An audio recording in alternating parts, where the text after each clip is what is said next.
Richard Curnier, le directeur régional Provence-Alpes-Côte d'Azur de la Caisse des dépôts, est avec nous sur ce plateau du Salon des entrepreneurs. Alors, la Caisse des dépôts, on disait avant, bras armé de l'État dans les régions, l'action économique, l'action sociale. Vous vous intéressez aux entrepreneurs individuels qui sont nombreux ici au Salon des entrepreneurs deuxième édition? Oui, écoutez, l'entrepreneuriat est un axe important pour la Caisse des dépôts. La création, la reprise, la transmission d'entreprises dans les quartiers en difficulté, notamment, est un élément très important pour la Caisse des dépôts.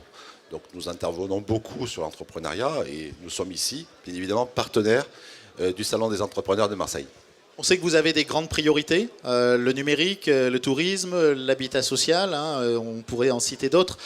Aujourd'hui, on segmente beaucoup, c'est-à-dire qu'on dit là, la Caisse des dépôts doit vraiment mener son action sur un certain nombre de domaines particuliers et on met le paquet sur certaines filières.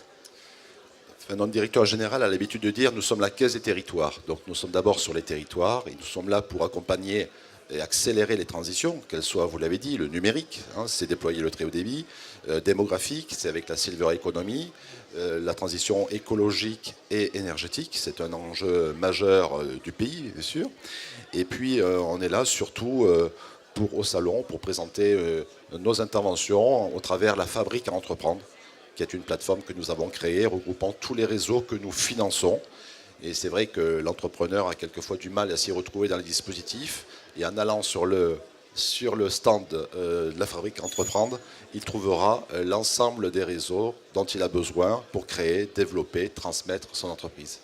On parle beaucoup de la métropole, on est sur un territoire où il y a en effet le territoire métropolitain, mais aussi ce qu'on appelle d'un affreux nom les territoires interstitiels. Aujourd'hui, votre rôle, c'est de couturer, de coudre un peu tout ça, d'arriver à mettre du lien social dans tous ces territoires pour éviter que la métropole soit peut-être trop attractive, voire trop répulsive, parce que quand on regarde les chiffres de l'habitat, on voit que les gens ont tendance à quitter la métropole parce que c'est trop compliqué, trop cher, trop difficile pour circuler.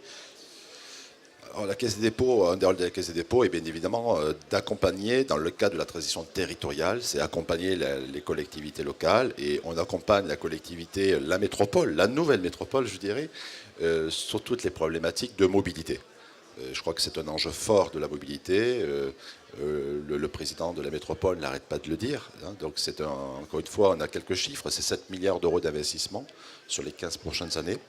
Et nous sommes là pour contribuer justement et accompagner la métropole à essayer de relier ces différents points, ces 92 communes quand même.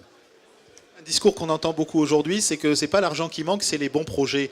Alors pour la Caisse des dépôts, c'est quoi un bon projet ? Un projet, il faut qu'il soit créateur d'emplois, avant tout. Et là, je vois que sur le stand, il y a beaucoup de créateurs, beaucoup de personnes qui ont des projets, qui ont des idées. On est là pour les aider, donc au travers de cette Fabrique à entreprendre dont j'expliquais tout à l'heure les lignes. Moi je crois que c'est avant tout, il faut qu'il soit porteur d'emploi.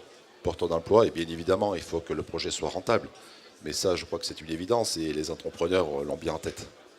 Aujourd'hui, vous vous considérez comme un acteur privé, un acteur public? On a l'impression que c'est un peu un acteur hybride, la Caisse des dépôts parfois. Vous avez raison, nous sommes un établissement public. Nous sommes un établissement public, mais on intervient quand même sur le marché. On nous considère plutôt comme un acteur privé. Et je crois que c'est tout à notre honneur. C'est essayer, avec les lourdeurs de notre gestion administrative, arriver à contribuer à développer l'activité. Et je pense que nous y arrivons. Merci Richard Curnier. Merci.